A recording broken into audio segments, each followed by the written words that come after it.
Let's just start the video with a blind guess. Can you guess which one is taken with a kit lens and which one is taken with a prime lens? You will find the answer in the end of the video.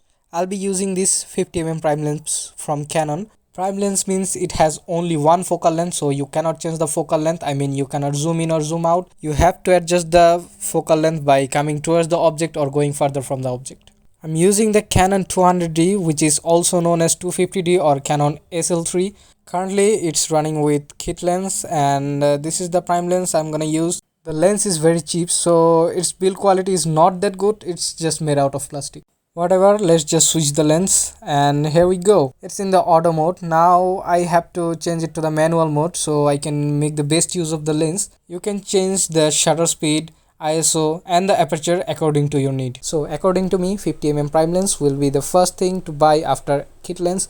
You can really boost your photography and videography with this lens because it has a great low light performance. It has aperture of f1.8, so it gathers more and more lights in the sensor, so it can take better photos in low light. I have taken some low light photos. Even this video is done in low light, so you can see how good the lens performs. Now let's go to the field test and take some photos with this 50mm prime lens and the kit lens.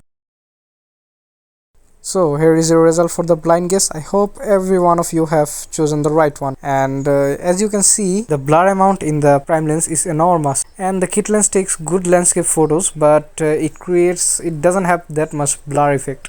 Few days ago I have done some night photography with this prime lens and the result was shocking. I was really shocked with the result. I mean, it didn't turn night into days, but the result were really good. And also if you use an external light, the photo becomes so much professional looking. So should you buy an 50mm prime lens after the kit lens?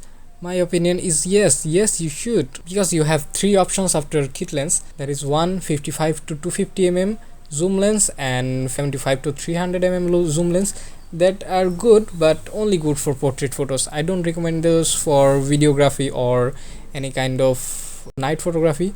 But you have another choice. There is 85mm prime lens, but there its price is almost 3 times more than this 50mm prime lens. So to boost your photography and videography career, you should must have a prime lens, and if you want it in cheaper price, 50mm prime lens is your go-to lens.